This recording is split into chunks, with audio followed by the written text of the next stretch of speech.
Warning. The following may contain concepts, ideas, and/or reflections unique in nature and not yet approved by government and/or corporate entities. This content is for entertainment purposes only and is not intended to stimulate further reflection or to perpetuate additional discourse beyond the scope already outlined by institutional curriculum. Okay. You gotta wait till everything is in place, dude. I know you're excited. You're itching. You got an itchy trigger finger. About a man named Jed. You want to do the whole song? Poor mountaineer. No, it was a poor mountaineer barely kept his family fed. And then one day he was shooting at some food, and up from the ground came a bubbling crude oil. That is. Well, you know this black gold. You know Texas this hot. tea. I'm sorry. Are you done? Y'all come back now. You hear?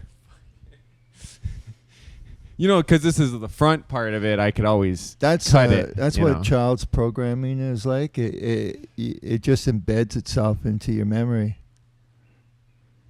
Well, you're saying the Beverly Hillbillies was child's content? Well, I think it came out in 1961. I would have been about 4 years old. Yeah, but it wasn't necessarily made for kids. Just because your dumbass was sitting in front of it. Anyways.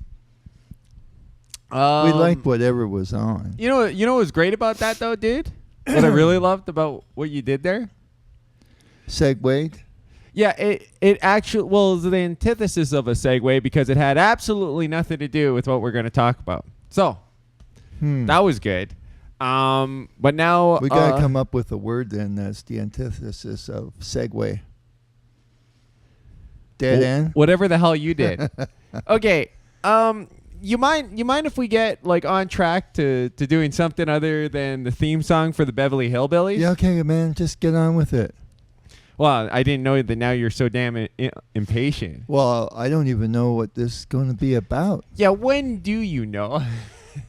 Okay, let's get serious here, and talk about comedians and free speech.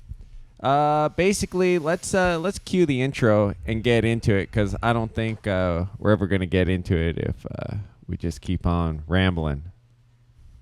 Intro, go.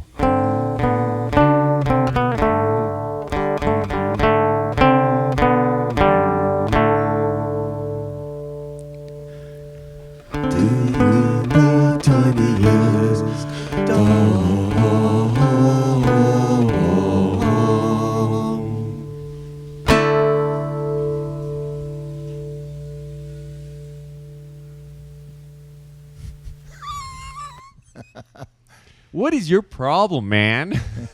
Okay, so yeah, maybe if I start saying some thoughts, then maybe we'll have a bit of a basis for this video instead of just rambling on. Okay, go.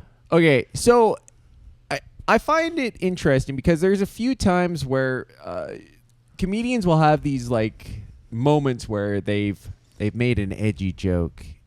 But it's gone a little too far. And, they'll be kind of on the chopping block. I don't know if it's happening quite as much now because I think a lot of people are realizing, like, you can't really apologize your way out of a situation. And so if you get accused of anything, it's better to just be like, whatever. You don't like it. That's what it is. I think like any movement, it gets really hot and fiery the first little bit, and then as years go by, it kind of like fizzles out. Well, it kind of reminds me of school where it's like if a bully is like bullying you for something, if you start trying to defend yourself, he's never going to stop, right? If you're like, hey, you stupid ginger, and you're like, don't make fun of my red hair. If you keep on making it seem like you're affected by it, then he's never going to stop, right? And if you just ignore it and you're like, yeah, I'm a ginger, whatever, right? Yeah, it fizzles out after a time, right? It's just the more you speak to something, or the more defensive, especially you become, people just get on the attack. They like that. It's blood in the water. So I'm listening. That wasn't decaf that we had this morning. Okay, so yeah, the premise is not about the bullying, blood in the wire, defensive. It's that during this time period where the comedians were kind of being defensive, you started getting more like, we're standing together in solidarity and, freedom of speech. And a lot of the comedian camps were on the side. There's a few comedians that were like, no, freedom of speech. Even comedians are not able to say what they want. And but I think it was weird because every time freedom of speech came up, it was like the comedians were like the number one entity representing freedom of speech, right? And it was kind of like a way of being like, well, I mean, you got hateful stuff, you got all kinds of things that people shouldn't be saying, but a joke is different. A person should be able to joke about anything, right?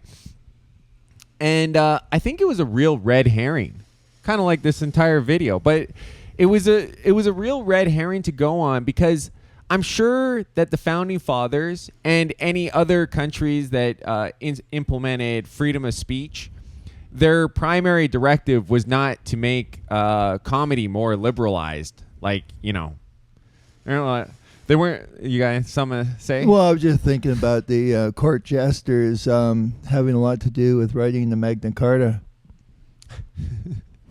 Yeah, they're like, man, they were an integral part of this, because they're the ones that are going to be pushing the limit of what's acceptable to say. Yeah, so it'd be integral. Now, I don't know where other nations, how they develop their freedoms of speech, especially in places like Iran. I mean, you could say the thing that I guess you could say is that sometimes comedians will broach a subject, maybe being the first ones to broach a subject. But you got to remember, without having a serious discussion about something, simply broaching the subject is just scratching the surface of it, right? Well, maybe like you need to still be able to talk about something seriously, even though the joke might be a good icebreaker. I think maybe you could say that without comedy, there can be no free speech in the West. So the West had to be comedic. They had to have a sense of humor. I thought when your mouth was doing all those movements, I thought you were going to be making a joke, but that wasn't. There was nothing. I thought it was going to be amusing. No, this could be just something that's more on the profound side rather than funny. Yeah. Then why would your mouth do all those little gesticulations? I was just so excited. I was just so excited. Yeah, I was getting it warmed up. It was okay, warmed up. Yeah, and. No, so I mean, eventually you got to get to a point where you go, yes, jokes aside, freedom of speech is still about really tackling the something seriously in a serious fashion. And so if all we're saying is freedom of speech is just going to apply to being able to joke about whatever you want, you're only getting half of what the feed. I don't know why. Yeah, correct me if I'm wrong. That coffee is crap. We're gonna have to get a replacement because Hey, that's organic stuff. I like the taste of it. Anyways, I have a little something to add here, because when these architects of the America, Bill of Rights and the Constitution, they also allow dueling. So if you could say whatever you want, but if someone pissed you off, you could challenge them to a duel. Yeah, no, and so that gets into this other, where the core notion of basically eliminating freedom of speech is really centered around the idea that if you ban words or you ban certain ideas, you ban the impetus behind it, which is kind of like it's a distortion of like so a man thinketh, so he is. So he is, yeah. Right? But in a sense, the problem with that is that if you could say that being flippant with your words, that's something a little bit different. So when you're flippant, you're just trolling, you're just saying whatever kind of comes just to elicit a reaction. And that type of flippancy can, it can't be good for the actual person, right? But if we're coming down to people speaking their minds, speaking their true opinions, if you just say, well, you just can't say that now and the problem's gone away, clearly the problem doesn't go away, right? If you just say you can't say a racist thing, you don't get rid of racism. You just push it underground. I mean, it's kind of pretty plain that that's what happens.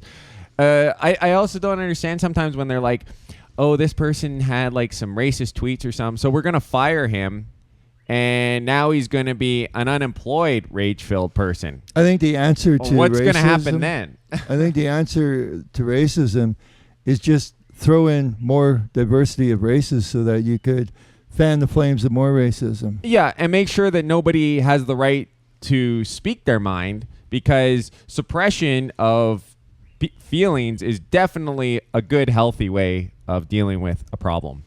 So I think when people use examples and they go, oh, well, that's inciting a riot, or that's incendiary comments and all this other shit, you go, there are already laws in place that govern things that are like, if you're intending on doing someone harm, there's laws that govern that. It's not the words that are problem, it's the intention. So if your intention is to assault someone and you can prove that there was that intention, the words are irrelevant. You don't need a law against people speaking like, what's the one where people say, oh yeah, well, if you're inciting people to riot. Yeah, but you're inciting people to violence, and the inciting of violence is the intention to do harm. So it's the intention to do harm that's the problem, not the words necessarily. Go ahead. Well, one union member talked to another union member about conspiring to have a work stoppage. Yeah, I mean, well, there's so now many. That's supposed to be enshrined in their union agreement, whatever they call it, arbitration or. Yeah, but there's I'm not hip on my union lingo, but anyways, go ahead. Well, there's so many aspects where obviously communication is an incredibly important thing. We're maybe not doing it that well today, but trust us, when it does click, it's good. And the idea of communicating your thoughts fully and not having any area that you're quote unquote not allowed to talk about, or that this is problematic. I would even go into, like, let's get really dark, since we're obviously not being funny this episode, and go to why is it that YouTube is so, well, and a lot of other platforms online are so interested in getting rid of the word rape, getting the word pedophilia, scrubbing that clean. You're not protecting kids. Kids don't understand, or they definitely should not understand, what pedophilia and rape means. But the person that you're protecting is the rapist and the pedophiles out there, because now everybody's like censoring themselves so that they're never saying that word. And it's like the biggest advantage is to the person who's a perpetrator, because if people are like, well, there's a person in town, how do you go about saying what this person is like? His proclivity is not to people of an equitable age to himself. Maybe the arresting officer would be the only one who's allowed to utter what he's being arrested for. Yeah, but everybody else just has to speak in or code or crypto or cipher language. Right. So a lot of times when we say, oh, we're limiting language because it protects people, it doesn't protect people. It's like if you look at a lot of words that are quote unquote problematic, there's almost no word that I know of that has ever started with the type of bad connotations that it has in a certain time period like today, but that back in the day it didn't. That's why you see the N-word in Mark Twain. And the only reason why I'm limiting myself on saying that word is just not because I think that I have to, but it's just because people think that it causes offense. I'm not interested in causing offense. No. Right? But I am not interested in being like coyed from like or cowed from actually speaking a truth if it's important, right? Right. So in the sense of the N-word, because I don't really think that contextually it's important or it's going to be profitable, that's why I'm avoiding saying it.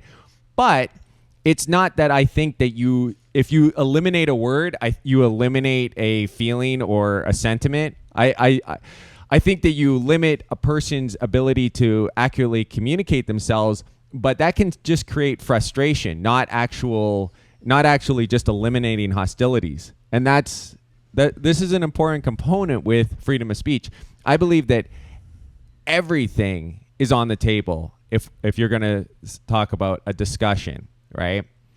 There's no words that I would say are off the table. There's no thought that is off the table, because if someone thinks it in their head, even if it's like you think it's really bad and despicable, if they're thinking it in their head, my mindset is, I want that out. I don't want that just festering inside that person. I would prefer to hear it, because some of the most irritating things is when you have these people that are like really quiet, they don't say anything, and then like you finally get to know them.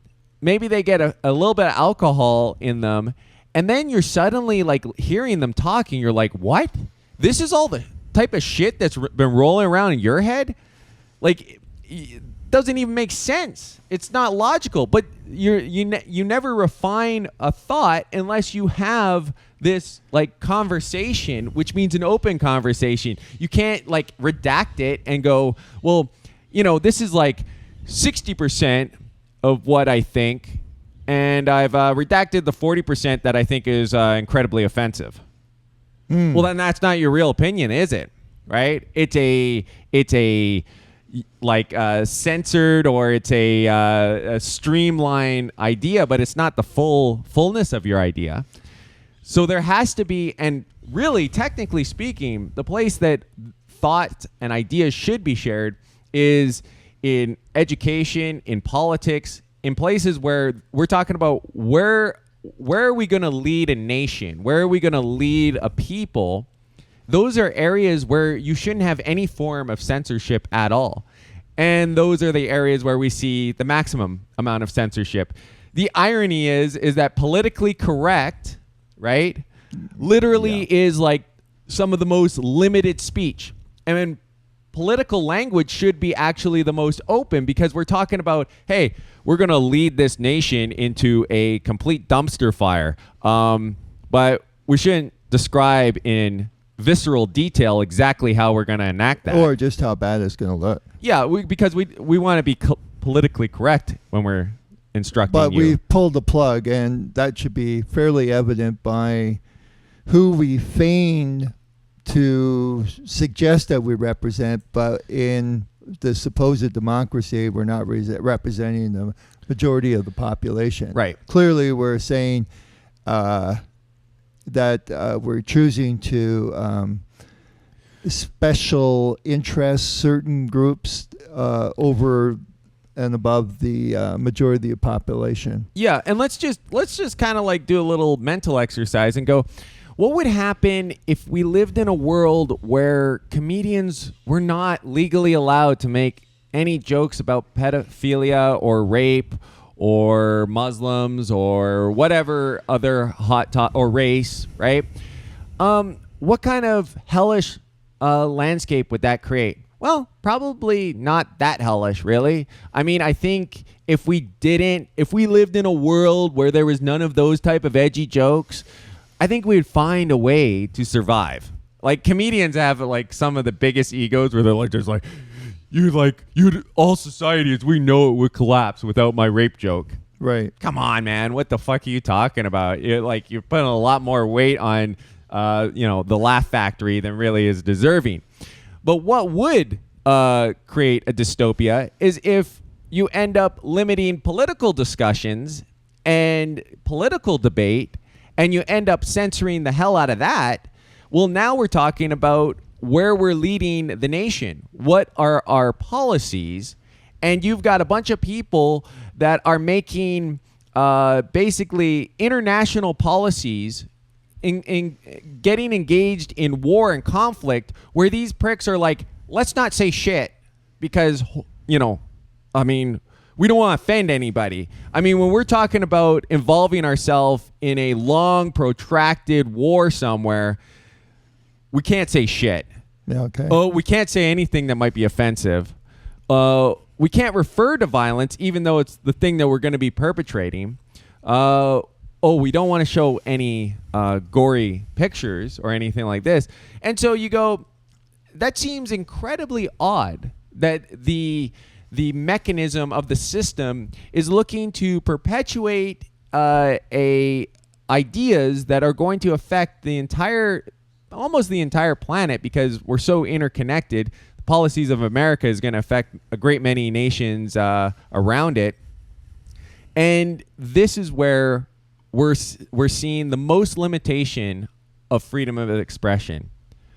Well, you can't say that about Hitler. I mean, I know that this is going to really piss people off, but it's incredible that we've picked out a guy in history where there's no nuance of history. Isn't that incredible? Like, if you think about it, I know you're like, what the hell are you talking about? But no, I think what you're suggesting is that it's a closed case. There is only one way of looking at this person. But then, and what's the point of any discussion if you're basically saying that everything is set in stone, right? And I mean, what are people doing when they're having debates? They're having debates where everybody's tiptoeing around every major issue that exists because there's so much potential offense or victims that could be, hit in the crossfires. And so now we basically are just going through the motions of debate. We're not really wielding our freedom of speech. How much freedom of speech do you think the Greek philosophers had?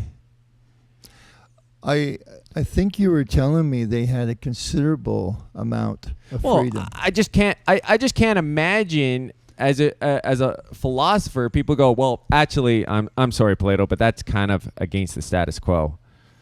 And he'd be like, or well, that's what? A little incendiary.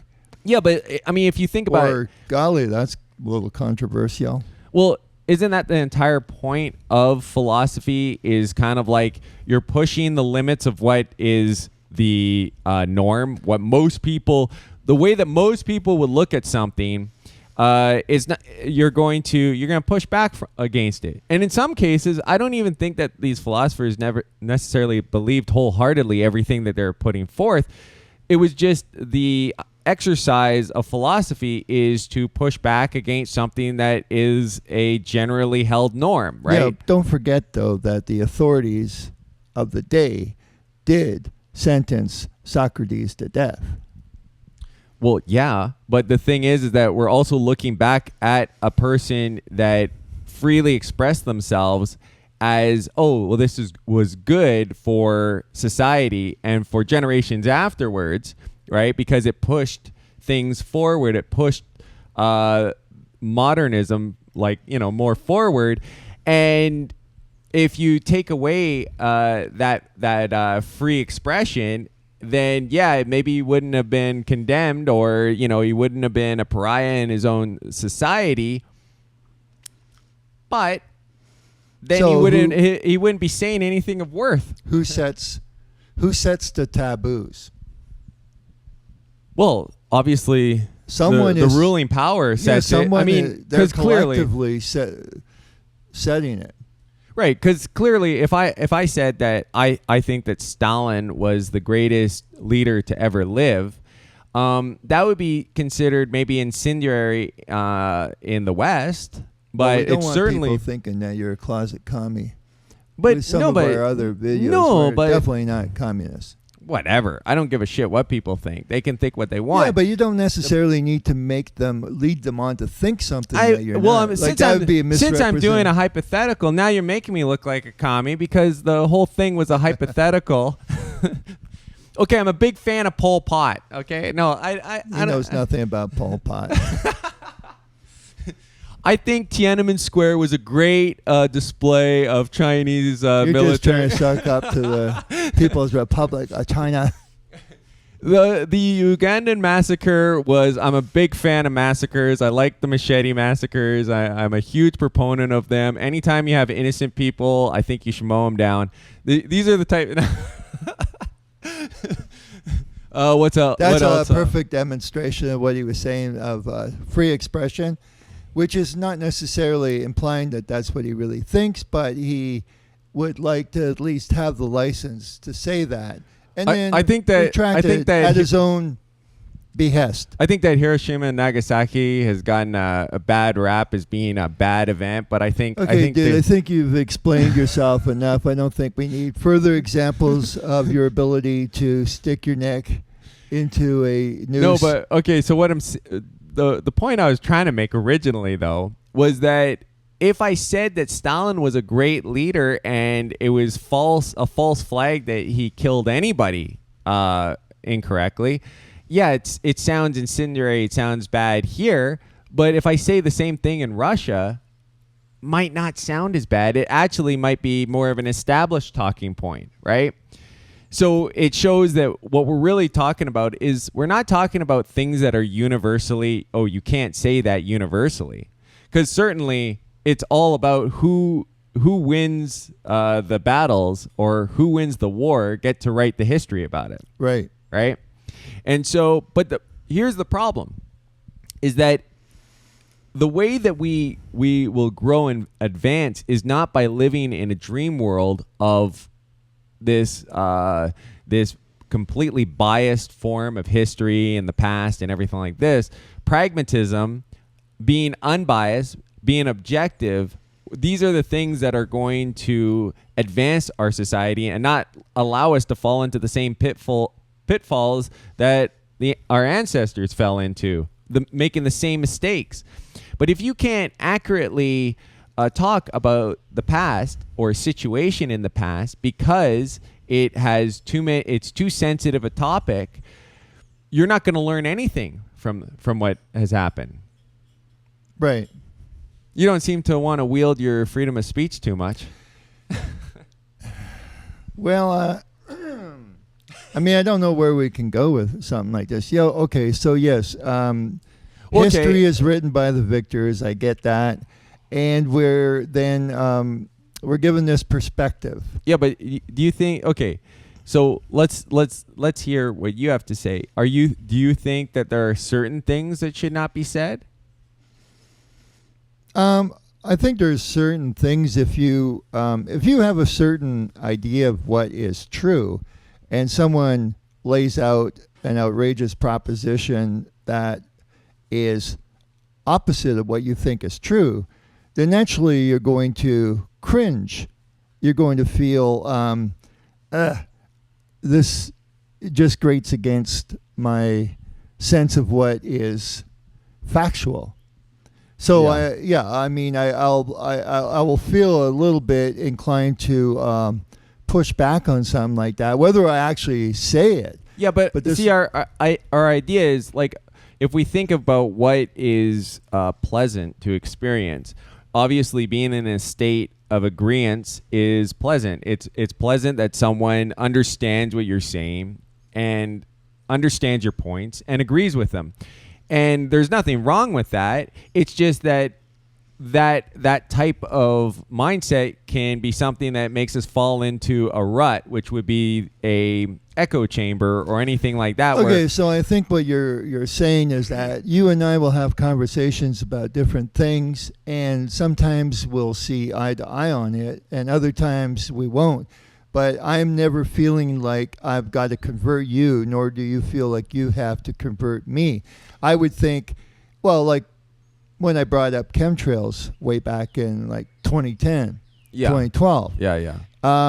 It was something that it's hard to say, hey, well, look up in the sky. I mean, these things are not normal. If, you're not quite there, it's a little frustrating, but, you have to still deal with the fact that someone may come along eventually to seeing it the way you're seeing it. Well, And- kind of look at tobacco smoke. It took quite a long time before someone was like, I'm kind of noticing a trend here, and it doesn't look like tobacco smoke is actually healthy. So all those consortium of doctors that are telling you to smoke so that you're a healthy person are actually lying.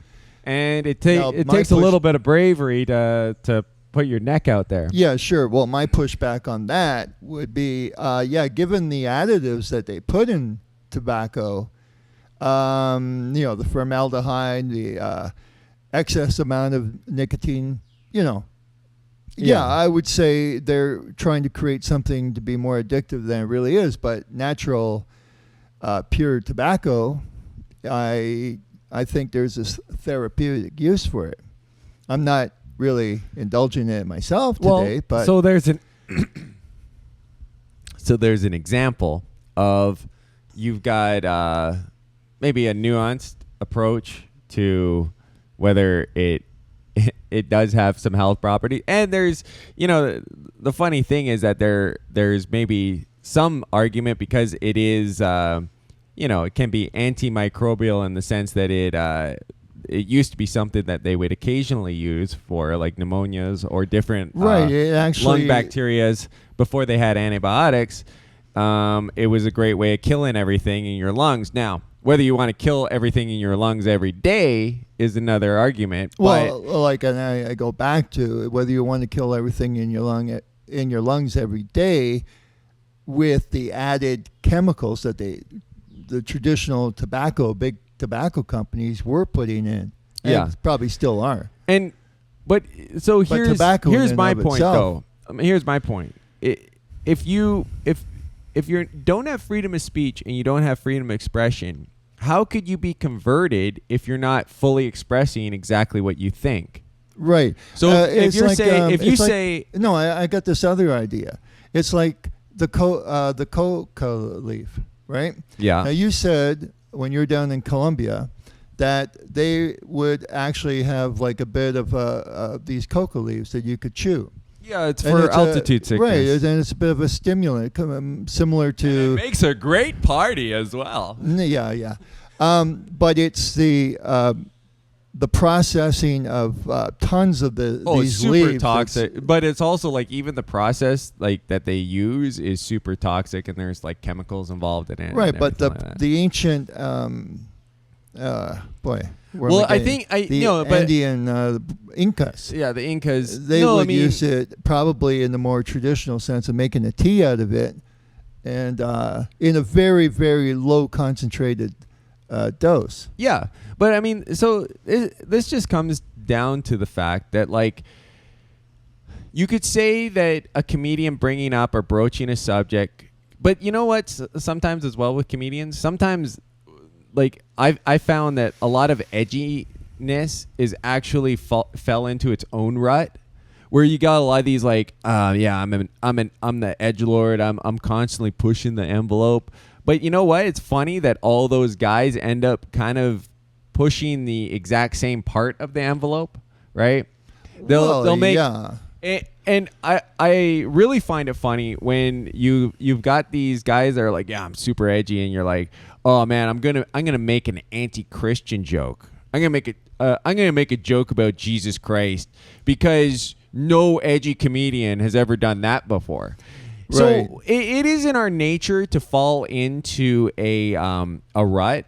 I think that sometimes trolling is actually like, even if the intention of trolling is not good, I think in some ways it is healthy, because you're just, when people get like too stuck, like they got like a stick up their ass, and everything becomes really stifled, sometimes you do need a bit of a pot stir. I think right? you need a little comedy to kind of like, as they say, levitate the situation. Or just an because people agitator, sometimes like someone to like just be like, oh yeah, we're really concerned about how people feel, and then someone just like, they drop in and they just start pissing people off. I think in some ways they're not like all the time or in every circumstance, but sometimes there's a value to it.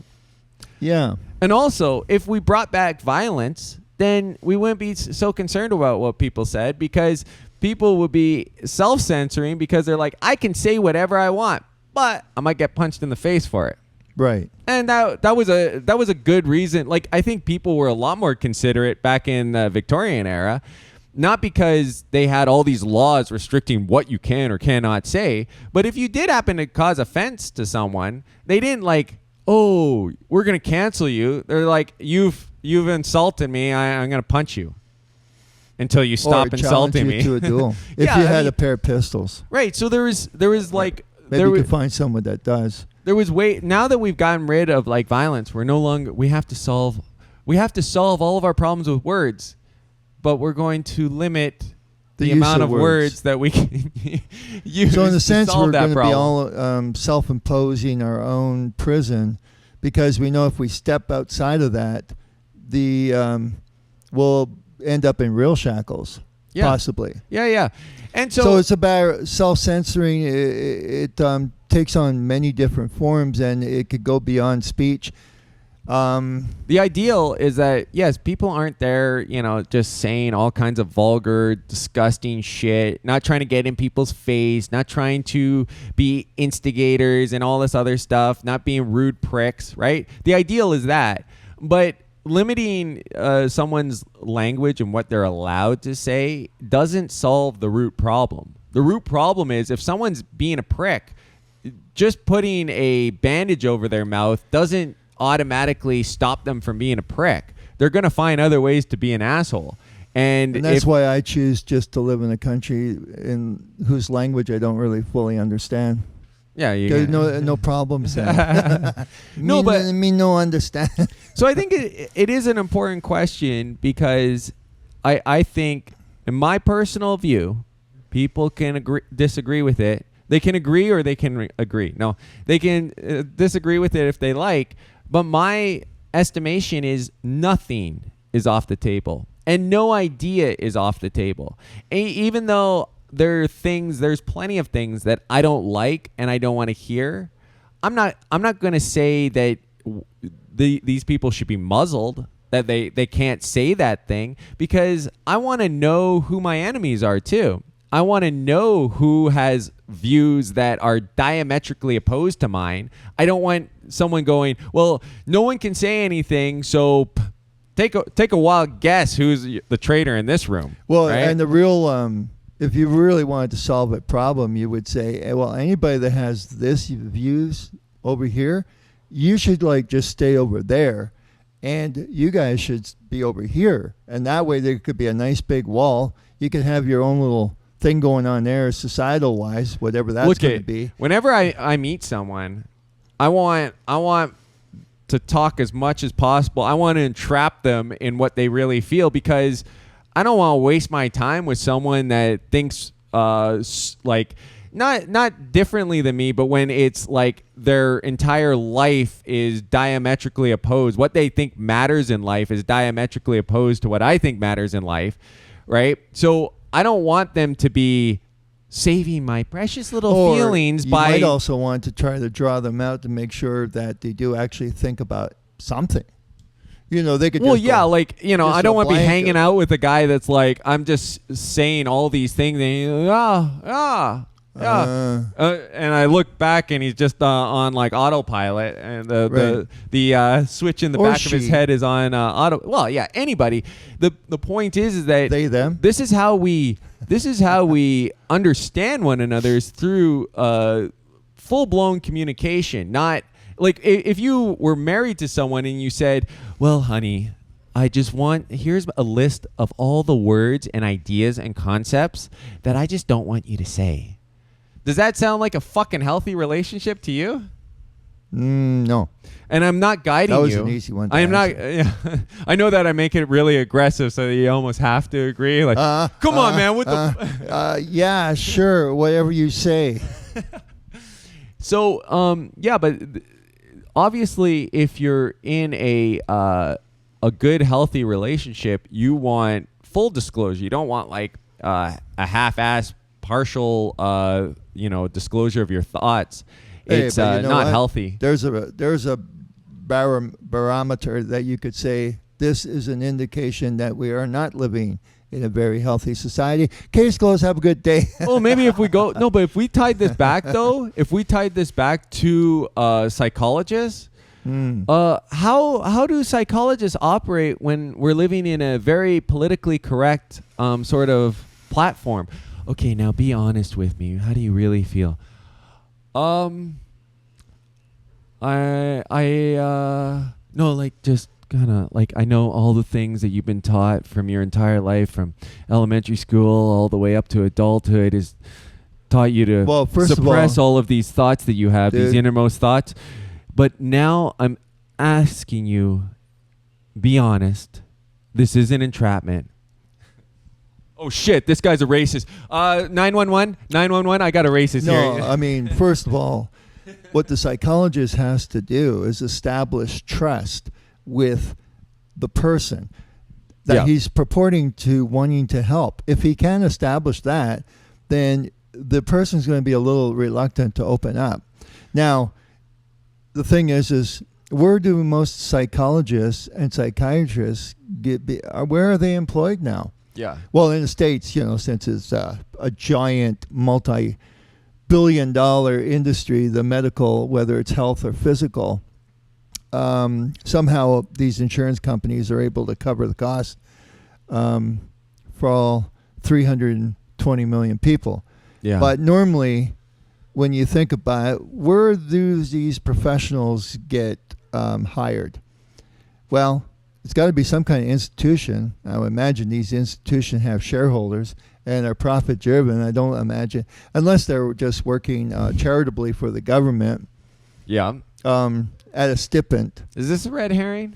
Yeah, it is kind of. It's time to, I think, wrap up, buddy. Once we hit a dead end wall, that's the time to put a nice bow on it.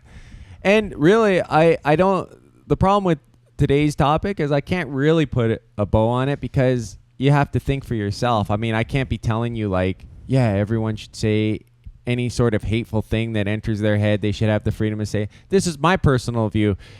There's sensitive people out there. I don't think they can handle hearing the truth on a regular basis. Well, you have to mix it with actual genuine kindness. And if that's not in your wheelhouse, maybe you should develop a little sense of kindness. But I do believe before you speak honestly. But I do believe to the Stoics out there that the people that are supposed to be making those hard decisions, I don't believe that in those circles that we should be feeling like there's anything that is not on the table for discussion, because that is how we come to the truth, which is supposed to be what we're all kind of gunning for. What is the truth? What is the best option? How the hell do you come up with the best option when everybody's too afraid to speak? Don't they say this in companies even, right? Oh, well, this jackass run that company into the ground because he was a billionaire asshole and he was surrounded by a bunch of yes men. If he had people that were critical of him, which everyone was too scared shitless to be critical, then he wouldn't have run the company into the ground. But when you live in a bubble where everybody is trying to be politically correct, you're going to fail. What's so fucking funny, man? Well, it sounds like Frank and Scrooged. If I'm the boss, and I believe I... What's her name? Will you cue this up? I would do something a little bit more like this. Okay, guys, I think we've rambled long enough. My back is sore. Time to ramble on. So I just want to be honest and full disclosure, just a little bit on the lower back. So on that note... That's so hurtful. I feel better getting it off my chest. True. Yeah, well, now I got those words off my chest, now my back is feeling a little bit better because not so much weight up You're here. Feeling a little bit more loosey-goosey. Yeah. Anyways, have a good one, guys. We'll see you tomorrow.